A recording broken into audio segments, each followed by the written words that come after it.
namufuna okusolva ishidia kushika balungu.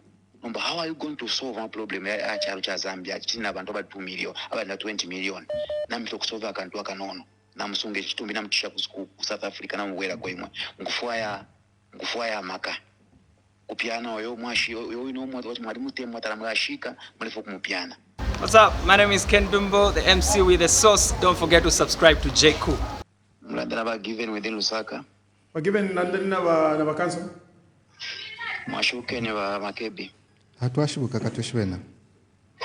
Ale. Twashibuka katushibena.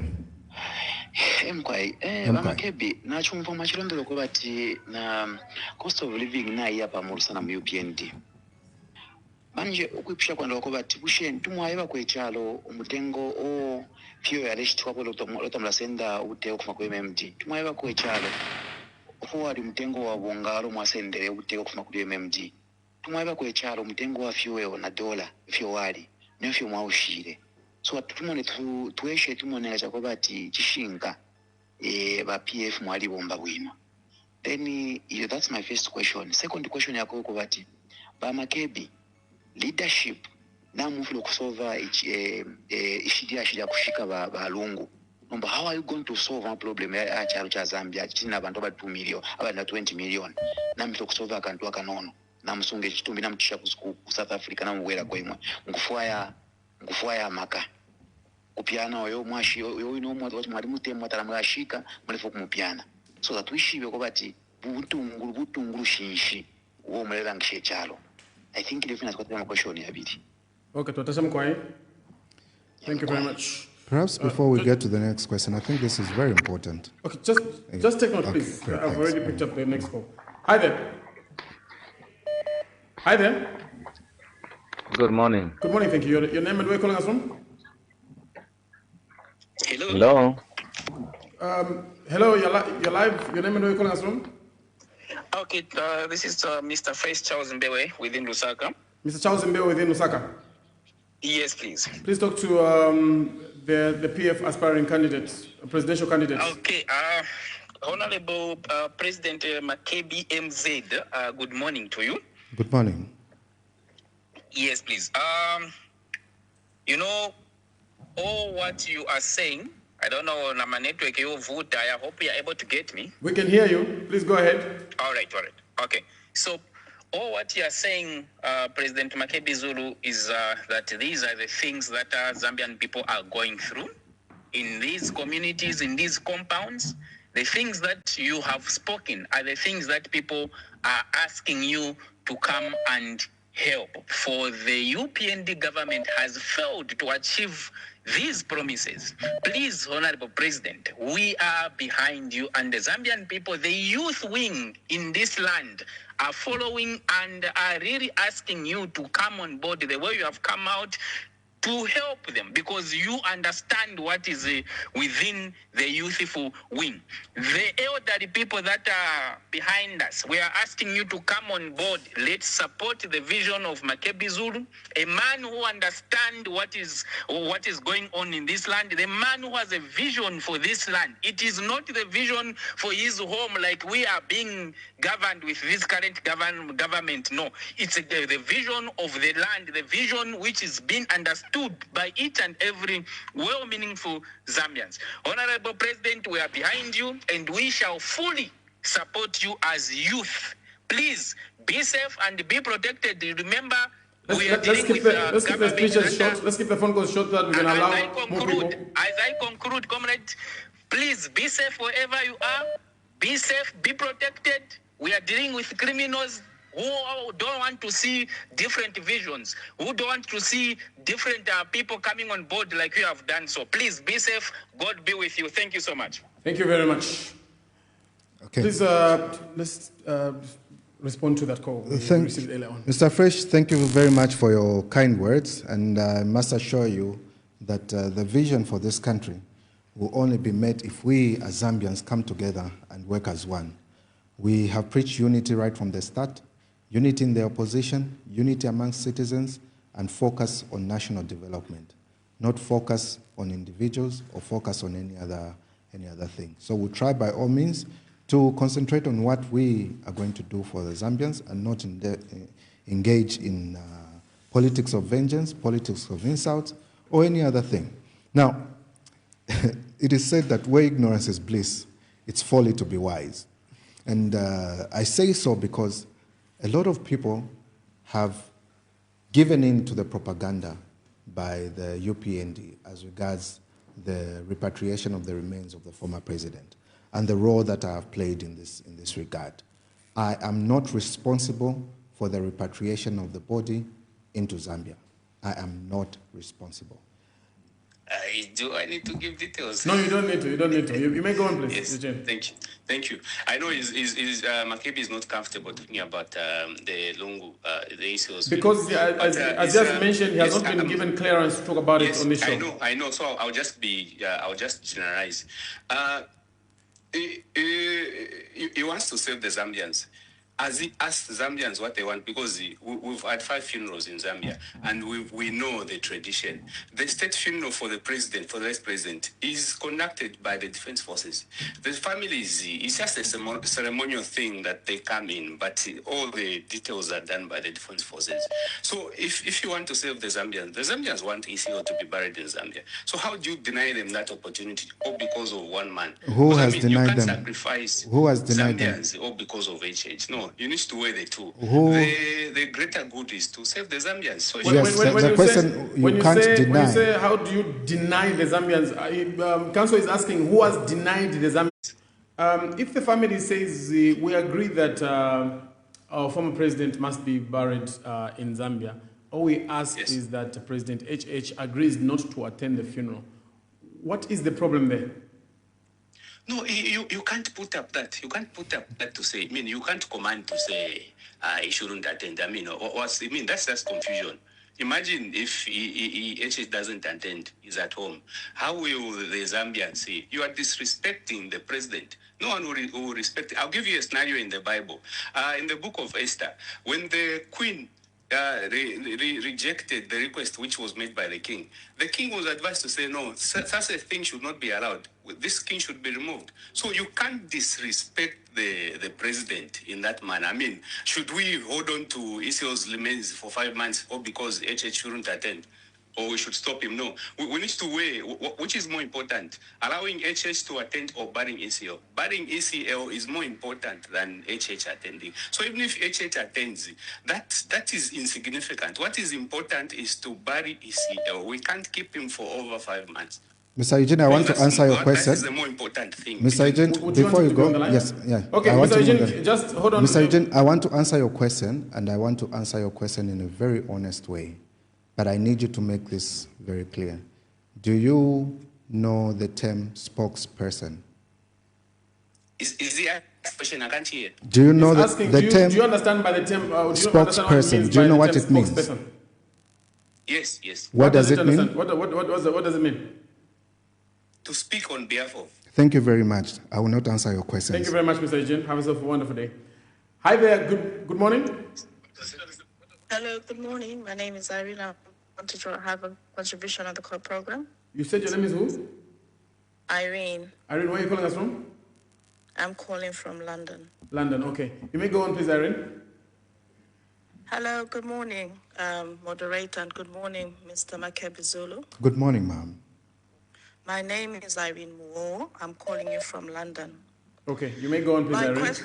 My question to you is, we have a generation on the Copperbelt and the current Zambians that have missed out on a good life because of the closure of the mines. I worked on the Copperbelt, and I can give it a good story. What plans do you have for the mines? Because I visited Mufulira visiting family because I lived there, and it's a disaster. People are suffering. My main question is, what will you do for the mines? Because that's the breadbasket for the country. Thank you. Irene, thank you so much. Council, just take note. Let's move on to the next call. That's fine. Hello, hi there. Yes, good morning. Good morning, thank you. Your name and where are you calling us from? Anonymous within Zambia. Anonymous within Zambia. Anonymous, good morning, you may please go on. Okay. Good morning, sir. Sure. So my question, I just have 2 questions. So I wanted to find out, PF is under court right now. What will happen if the PF Lunan case continues being in court, meaning that it won't put through the ballot paper? Are you going to open your own political party, or you support another political opposition party in Zambia? And then the other question that I have is your presidential ambitions derived from the angles of ECL's bid? Thank you. Thank you. If we can answer this question. Yes, and to address that. So, the idea of seeking presidential office is in no way connected to the impasse. It is an offer for service to the Zambian people. I'm simply offering myself to say, I think I have what it takes to run the country. Following what has happened, following the manner in which we have been governed, and from my experience as a provincial minister, where I was running the whole province, and from what I have learned over the years, I think I'm able to offer this service to the Zambian people. Not being carried on anyone's back, but being my own person. Being my own person to say, these are my credentials, this is what I'm capable of, this is what I see the future of Zambia to be, a future of Zambia where governance is not by a matter of vengeance, seeing that the institutions of governance must be independent. We have to restore trust in our economy so that people are able to invest, and we must ensure that the economy benefits the Zambians. That has got nothing to do with any conflict that may be subsisting anyway. It has got nothing to do with that. What is it that the Zambians need? There's a very important question that has been raised here as regards the mines on the Copperbelt. What is it that we can do right to reinvigorate the economy of the Copperbelt, to derive the most benefits from our mines? Why is it that we have people that are participating in mining and they'll go on for 20 years and every year they keep posting not having made profits? There's something wrong. Otherwise they would have closed down, they would have left. But why is it that they're still here in the name of wanting to make profits? They're not making profits yet, year in and year out, they're still in. We need to interrogate this issue and deal with the issues of transfer pricing in the mining sector. We need to deal with the issues of participation of the locals in the mining sector. We need to deal with issues of there being a balance between what an investor gets and what our economy benefits from that. What is the local beneficiation of the people? What is the cry of the people in Senseli? They've been excluded from the resource which they think they ought to benefit from. And that is what we're saying we should be talking about. What is happening in the agricultural sector? Why have we mismanaged our food system in the country? Why is the cost of living so high? These are questions that are going to save the people of Zambia and not any conflict anywhere. And we are saying these are the questions that we need to address. And when we address these things, we'll enable the Zambians to live a better life. That is what we're looking at. Yes. Eda Ono talked about how many Zambians distrust political promises. Yes. How would you measure and report progress transparently if elected? And what penalties should exist for failure to meet public commitments? Well, so especially on the penalties. Yes. Do Zambians, apart from waiting for 5 years to vote you out, do Zambians have a way of punishing you if you're not delivering on the promises you made? Currently, unfortunately, the only punishment you get is people losing trust in you and kicking you out in the next term.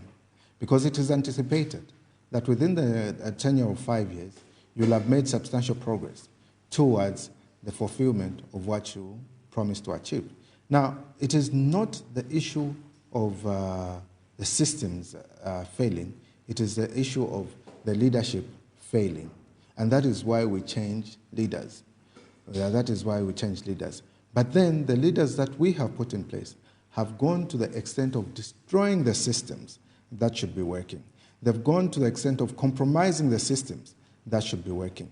What has this translated to? It has translated into a one-man show. And you can't rule this country on the basis of a one-man show. You can't be the reservoir of wisdom. You can't be the only person who thinks you are the most intelligent person in the room and only your ideas work. It is a rule by a committee. It's a rule by everyone else. What are the people saying they want? What are you doing to address the concerns of the people? Those are the discussions that we ought to be having. Council, you are a top lawyer in the country. Do you think the current constitution gives the president too much power? And do you think that needs to be regulated somehow? I think the current constitution makes room for the president to abuse his power. And the abuse of power is not using the power properly. In this particular case, why is it that in the shortest period of time ever, we have seen the most judges being fired? This is the president who has fired the most judges than all the presidents combined. And that has tended to compromise the independence of the judiciary. If you had a chance, would you support a constitutional review, and what are some of the things you would change? If given that chance, the first order of business, you don't attach constitutional reviews to an election. You don't, as has been done as regards Bill 7. It is only being done to try and increase chances of remaining in power. That is the only reason. That is the agency that you see with which they want to move with Bill 7. And every well-meaning Zambian should be able to resist this temptation to amend the constitution at this point. Perhaps it should be the first order of business. What kind of governance system do we want? I'm of the view that we need to amend our constitution to the extent of having a human rights approach towards development, where development is given to the Zambian people, not as a favor, but as a right. We need the right to education being enshrined in our constitution, so that people do not show up and say, it's a favor that we're giving you free education. It should be as a matter of right that you are getting that education. It should not be a favor that you're being given clean and safe drinking water. It should be a right that you must have to say, I must have safe and clean drinking water. And that responsibility must be put on government to provide that. It should be a right that you must have access to decent housing. It should be a right that you must have access to food. So what are the social safety nets that we're going to put? And if we're going to put the social safety nets that are supposed to take care of our people, are we doing it as a favor or as a right to our people that everyone is supposed to live a decent life? Politics is about human decency. And if we forsake human decency, then we might as well not be in politics. And the law that we put in place is one that is intended to enhance human decency, not to take away from it. And that is what we should be doing. A human rights approach towards development is very important, meaning that we need to enhance the people's rights, not take away from those rights as this government has been trying to do. We need to amend not just the constitution in the parts that can be amended. We need to go for a referendum. How do we enhance the people's rights so that we can include the right to education, the right to health, so that when the government comes and builds a hospital, it's not a favor. They're building it because they're supposed to. Let's add in the last round of calls. Yes. Hi there. Hi there. Good morning. Morning, how are you? Great, thank you. Your name and where you're calling us from? I'm calling from Chingola. My name is Steven. Mr. Steven from Chingola, please make your contribution as quick as possible. Hello? Yes. I want to ask 2 questions to Mr. Zulu. Go on, please. First thing I can say, if I have been told like to vote today, I can vote for UPND. For a reason is because I don't want them to come and say, oh, these are the ones who made these things to happen. So the 2 question is, what is the solution to these power issues that we are having, Mr. Makebi? And another one, to all the presidents sector. I thank you. What is your other question? Thanks for tuning in to JQ News. Don't forget to like, share, and subscribe for the latest updates on tech, politics, and everything in between. Until next time, stay cool.